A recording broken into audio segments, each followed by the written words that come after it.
అందరికీ నమస్కారం. నా పేరు Archana. Welcome to mysterious stories. ఈరోజు కథ నువ్వే నా శ్వాస. రూమ్‌కి వచ్చి మార్నింగ్ నుండి ధీర్‌తో అలసిపోయిన మౌని రెప్పలు వాలిపోతుంటే అలాగే నిద్రలోకి జారుకుంటున్న మౌని పక్కన ల్యాంప్ టేబుల్‌పై ఉన్న మొబైల్ డీటీహెచ్ రేంజ్‌లో ఆమె చెవులకి వినిపించగానే టక్కున ఉలిక్కిపడి లేచి కూర్చుంది. రింగ్ అవుతున్న మొబైల్‌ని చేతిలోకి తీసుకొని చూడగానే బావా లవ్ అని నెంబర్ స్క్రోల్ అవుతుంటే ఆమె మాటల్లో ఉన్న లవ్ మనసులో లేకపోవడంతో విసుగ్గా కాల్ లిఫ్ట్ చేసింది. బావా అనింది డల్గా. ఏం చేస్తున్నావు మౌని? నువ్వెప్పుడెప్పుడు నా రూమ్కి వస్తావా అని వెయిట్ చేస్తున్నాను. ఎందుకు బావా అని అడిగింది.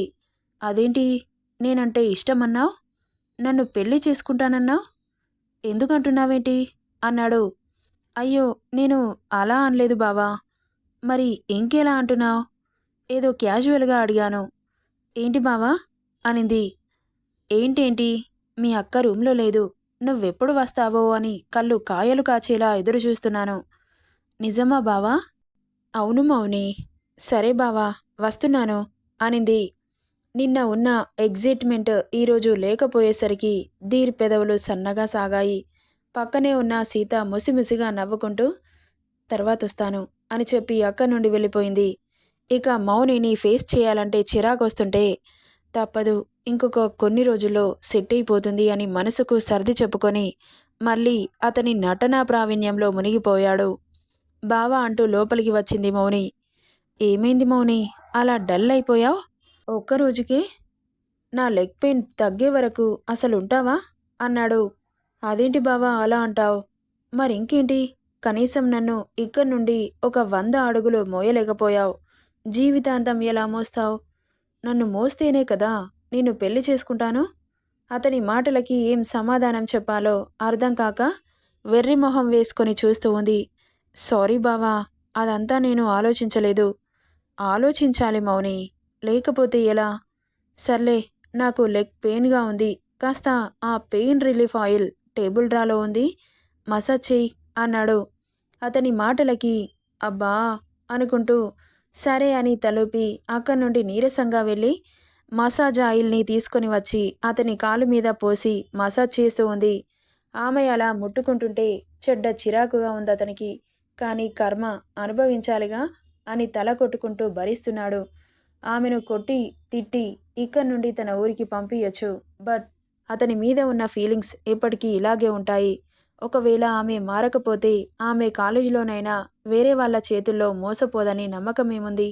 ఆమె లైఫ్ని సేవ్ చేయడం కోసం జీవితం అంటే ఏంటి, ప్రేమ అంటే ఏంటి గుడ్డిగా నమ్మకుండా ఆమెకు తెలియజేయాలన్నదే ధీర్ కోరిక.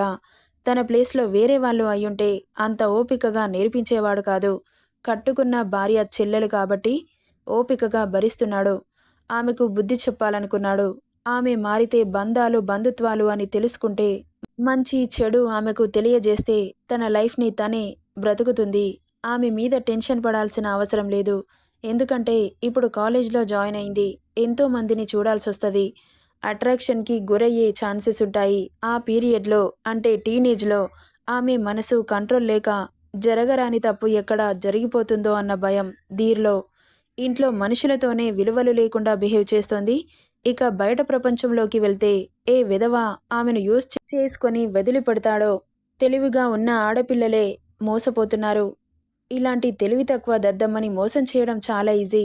ఆమె పరిస్థితి అలా కాకుండా ఆమెలో ఉన్న చెడుని మూలాల నుండి తొలగించాలని కంకణం కట్టుకొని మార్చడానికి ట్రై చేస్తున్నాడు ధీర్. ఇక మసాజ్ చేసి చేతులకి అలుపు వస్తే ఇక చాలు బావా, చేతులు నొప్పి పుడుతున్నాయి. అదేంటి మౌని, కాలేజ్కి వెళ్లకుండా బావకి సేవలు చేస్తానన్నావు? మసాజ్ చేస్తేనే చేతులు లాగేస్తున్నాయా? నీ పిచ్చి కాకపోతేనో ఇలా సేవలు చేయడం నీ వల్ల ఎక్కడవుతుందే? పెద్ద బావకి శపథం చేశావు, నేను కాలేజ్కి వెళ్లకుండా నీకు సేవలు చేస్తాను అని అని రెచ్చగొడుతుంటే, అదేంటక్క అలా మాట్లాడతావు? నేను బావకి సేవలు చేస్తాను, ఖచ్చితంగా చేస్తాను. నీ మొహం జిడ్డుగా ఉంది, వెళ్ళి కడుక్కోపో.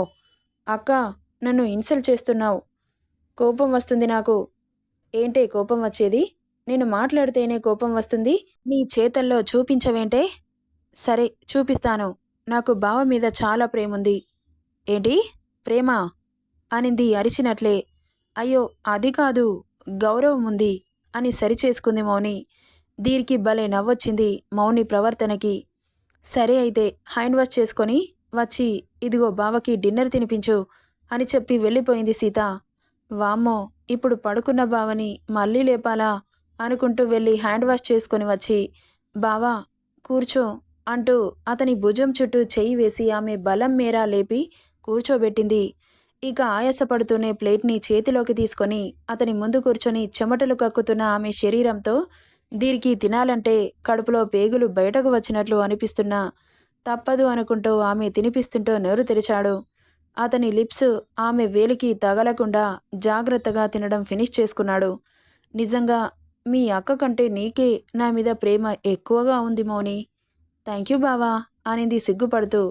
నీ సిగ్గు సంతకెళ్ళా అని గునుక్కుంటూ తినగానే పడుకోకూడదు కదా మౌని, అలా బాల్కనీలో వాకింగ్ చేస్తాను తీసుకెళ్ళు అన్నాడు. ఓరి నాయనో, ఇప్పుడు నేను తీసుకెళ్ళకపోతే మా అక్క ముందు చులకన అయిపోతాను. తీసుకెళ్తే నా ప్రాణం గాలిలో కలిసిపోతుంది. ఏం చేయాలరా దేవుడా, నా ప్రేమ నా చావుకొచ్చింది. నా అంతలో నేనే ఫ్రీగా యమలోకానికి టికెట్ బుక్ చేసుకుంటున్నట్లుగా ఉంది అని ఆమె దరిద్రాన్ని తిట్టుకుంటూ మెల్లగా లేపడానికి ట్రై చేస్తూ ఉంది. అతని భారాన్ని మొత్తం ఆమె మీద వేయగానే ఎలకపిల్లలా అణిగిపోతూ అతని బలవంతంగా ఆమె బలమంతా ఉపయోగించి సాయశక్తులా అతన్ని నడిపించడానికి ట్రై చేస్తూ ఉంది మౌని. ఇక ఈసారి సీత అడ్డు రాలేదు, తెలియాలి తనకి కూడా అని. ఇక ఒక్క రౌండ్కే పై ప్రాణాలు పైనైపోతుంటే ఇక నా వల్ల కాదు బావా, ప్లీజ్ పడుకోండి ఇక అని శ్వాస ఎగబీలుస్తూ అతని బెడ్ మీద పడుకోబెట్టి అలాగే కూలబడిపోయింది. నీకెందుకే మరి వేషాలు, మూసుకొని నీ చావు నువ్వు చావచ్చుగా అని తిట్టుకుంటూ, దీనికే ఇలా అయిపోయావేంటి మౌని, ఇంకో పని కూడా చేయించుకుందామనుకున్నాను. బాబోయ్, అసలేం మాట్లాడుతున్నావు బావా, ఇక నా వల్ల కాదు, ప్లీజ్ నన్ను వదిలేసేయ్ అని అక్కడి నుండి పారిపోయింది. పరిగెడుతున్న చెల్లిని చూసి రూమ్ బయట ఉన్న సీత నవ్వుకుంటూ లోపలికొచ్చింది. ఇద్దరు హైఫై ఇచ్చుకుంటూ పగలబడి నవ్వుకున్నారు. వామ్మో, ఇంత కష్టమేంట్రా బాబు అని గాలి తీసేసిన బెలూన్లా మారిపోయి అలాగే బెడ్ మీద వాలిపోయింది. ఇక కాసేపటికి కడుపులో గడగడ మొదలై ఆమెను నిద్రపోనివ్వకుండా చేస్తే పరిగెత్తుకుంటూ వాష్రూమ్కి పరిగెత్తింది మౌని. ఇక తెల్లారే వరకు ఇదే తంతు. కడుపులో పేగులు బయటకు వచ్చేలా మోషన్స్ పట్టుకున్నాయి మౌనికి. ఆమె బలం మీర వెయిట్ని లిఫ్ట్ చేయడం వల్ల. సరే గాని అర్జెంటుగా నేను ఫ్రెష్ అయి వస్తాను, నాకు బాడీ మొత్తం చిరాగ్గా ఉంది. ఛీ, నా కర్మేంటే ఇలా తగలడింది. సారీ అండి, అంతా నా వల్లే. నేనే మీ లైఫ్లోకి రాకపోయుంటే చాలా హ్యాపీగా ఉండేవారు అన్న నెక్స్ట్ సెకండ్ పాప బుగ్గపై స్లాబ్ పడింది. మూతి బుజ్జిగా పెట్టి చూస్తోంది సీత. కోపం తెప్పించి ఇలా చూస్తే కరుగుతాను అనుకున్నావా? చంపుతా ఇంకోసారి పిచ్చిగా మాట్లాడితే. నువ్వంటే పిచ్చి సీత, ఈ ప్రేమ నీకు మాత్రమే సొంతం. నా లైఫ్లో వేరే వాళ్ళు వచ్చినా కానీ ఇంత ప్రేమ చూపించలేకపోయేవాణ్ణి. ఎందుకంటే ఇంత ప్యూర్ హార్టెడ్ అమ్మాయి దొరకదు కాబట్టి. సర్లే, కాస్త బాతింగ్ చేయడానికి హెల్ప్ చేయొచ్చుగా అన్నాడు. ఇప్పుడు నేను వాష్రూమ్కి వస్తే ఏం జరుగుతుందో నాకు బాగా తెలుసు అనింది అటువైపు తిరిగి సిగ్గుపడుతూ. నువ్వు వాష్రూమ్కి వచ్చినా నువ్వనుకునేది జరుగుతుంది, రాకపోయినా జరుగుతుంది అన్నాడు ఆమెను వెనక నుండి హత్తుకుంటూ. మీ చెల్లెలితో సేవలు చేయిస్తుంటే నీకేం అనిపించట్లేదా? ఈ ఒక్కటి అడుగుతుంటే బెట్టు చేస్తున్నావు అన్నాడు భుజం మీద కొరుకుతూ.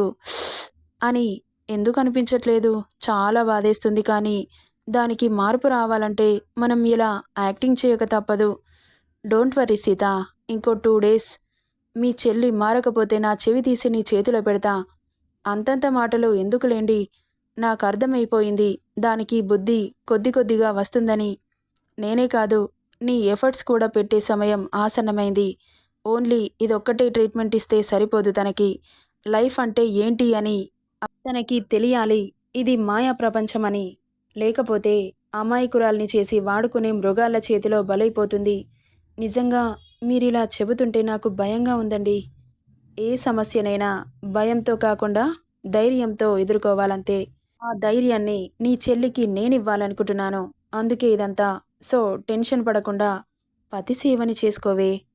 తప్పకుండా చేసుకుంటాను, పదండి అంటూ ఆమె లేచి నిలబడగానే సీతని అమాంతం ఎత్తి వాష్రూమ్కి తీసుకెళ్లాడు.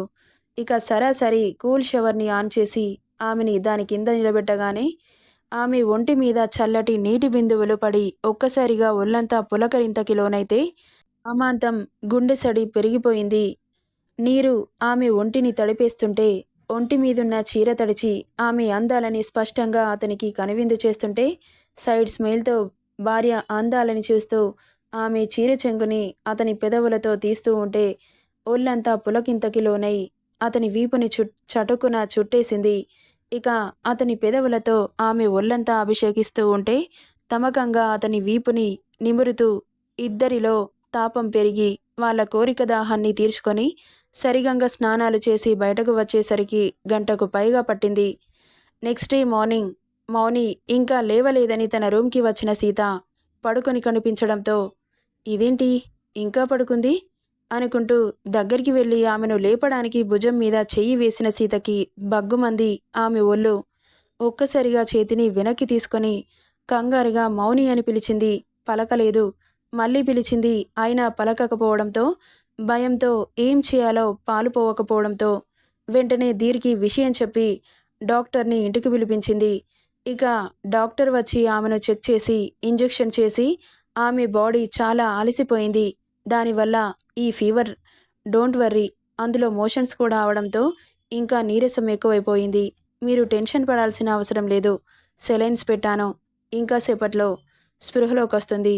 ఫీవర్ తగ్గాక లైట్గా జ్యూస్ తాగించి వేడివేడిగా ఏదైనా తినిపించండి అని చెప్పి వెళ్ళిపోయింది డాక్టర్. ఇక మెడిసిన్ పవర్కి కాసేపటికి మెలకువ వచ్చింది మౌనికి. చాలా టెన్షన్ పడుతున్న సీత కనిపించడంతో అక్క అని పిలిచింది. అమ్మ మౌని, ఏమైందిరా అని లాలనగా అడిగింది సీత. మొదటిసారి అంత ప్రేమగా పిలుస్తున్న అక్కని చూసి అమ్మ గుర్తొస్తుంటే ఒంట్లో బాగా లేకపోవడంతో ఇంకా ఆమె మనసు కరిగి కన్నీళ్ల రూపంలో బయటకు వచ్చి అక్కకి సమాధానం చెప్పాలంటే గొంతులో ఏదో అడ్డం పడినట్లు అనిపించి సైలెంట్గా చూస్తూ ఉంది మౌని. ఏమైందమ్మా? నీకు విరోచనాలవుతున్నాయని నాకు చెప్పాలి కదా, ఎందుకంత రిస్క్ తీసుకున్నావు? ఇలా చెప్పకుండా ఉంటే నీకేమైనా అయితే నేను బ్రతుకుతానా మౌని?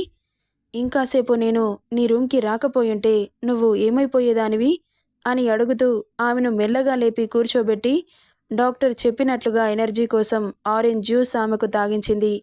ఒంట్లో ఓపిక లేక సీత మాట్లాడుతున్నా కానీ సమాధానం చెప్పలేకపోయింది మౌని. ఇప్పుడు ఎలా ఉంది మౌని? పర్వాలేదక్కా అని తలూపింది. ఇదిగో ఈ ట్యాబ్లెట్ వేసుకో అంటూ ఆమెకు ట్యాబ్లెట్ వేసి వాటర్ తాగించి రెస్ట్ తీసుకో, ఈవినింగ్ వరకు తగ్గిపోతుంది. నేను నీకు వేడివేడిగా ఏదైనా చేసుకొని తీసుకొస్తాను అని ఆమెను పడుకోబెట్టి నుదిటి మీద ముద్దు పెట్టి నీకేమైనా అయితే నేను తట్టుకోలేను మౌని. నువ్విలా నీలో నువ్వే బాధపడితే నాకెలా తెలుస్తుంది? ఇంకోసారి ఇలాంటి తప్పు చేయకు అని చిరుకోపంగా చెప్పి అక్కడి నుండి వెళ్ళిపోయింది. అక్కలో ఇంకో యాంగిల్ చూస్తున్న మౌనికి వాళ్ళమ్మ గుర్తొస్తుంటే తెలియకుండానే కన్నీళ్లు బెడ్ లోపలికి ఇంకిపోతున్నాయి. ఇక సీత చెల్లి కోసం వేడివేడిగా ఇడ్లీ చేసుకొని తన రూమ్కి తీసుకెళ్ళింది. నిద్రపోతుంది అనుకున్న మౌని ఏటో చూస్తూ కనిపించడంతో పడుకోకుండా ఏం చేస్తున్నావురా అంటూ దగ్గరికెళ్ళి తన పక్కన కూర్చొని చెల్లిని లేపి కూర్చోబెట్టి నేను పడుకోమని చెప్పానుగా, పడుకోకుండా ఇలా ఉంటే ఎలా తగ్గుతుంది? అయినా నాదే తప్పులే, సారీరా, బావకి సేవలు చేయమని నేనే చెప్పాను, అందువల్లే నీకిలా అని తెచ్చిన ఇడ్లీని చట్నీలో డిప్ చేసి ఆమె నోటికి అందించింది. అక్క ప్రేమకి గొంతు నొప్పి పుడుతుంటే బలవంతంగా మింగుతూ ఇడ్లీ తినడం పూర్తి చేసింది. అక్క, నాకు వాష్రూమ్ వస్తోంది, తీసుకెళ్తావా? అయ్యో, ఎందుకు తీసుకెళ్ళను, పద అంటూ చెల్లిని వాష్రూమ్కి తీసుకెళ్ళింది. ఫీవర్ తగ్గింది కదా, కాసేపు ఆగి స్నానం చేయిస్తాను, ఈసారి నిద్రపో మౌని, లేకపోతే తినింది డైజెస్ట్ అవ్వదు అని వాష్రూమ్ నుండి బయటకు తీసుకొస్తూ ఆమెను బెడ్ మీద పడుకోబెట్టి తల నిమురుతూ చెప్పింది. సరే అని అక్క ప్రేమకి బుద్ధిగా తలూపి అలాగే కళ్ళు మూసింది. మౌనికి ఎలా ఉంది అని అడిగాడు ధీర్. ఇప్పుడే ఇడ్లీ తినింది, పడుకుందండి. సర్లే, నేను ఆఫీస్కి వెళ్తాను, జాగ్రత్త అని చెప్పి అక్కడి నుండి వెళ్ళిపోతుంటే అతని చెయ్యి పట్టుకొని థ్యాంక్స్ అండి అని చెప్పింది. దేనికి అన్నాడు. ఊరికే చెప్పాలనిపించింది అనగానే చిన్నగా నవ్వి ఆమె తల నిమిరి సరే వస్తాను అని చెప్పి అక్కడి నుండి వెళ్ళిపోయాడు ధీర్. నెక్స్ట్ పార్ట్లో ఏం జరుగుతుందో చూద్దాం. ఈ స్టోరీ ఎలా ఉందో కామెంట్ చేయండి guys. Thank you for listening.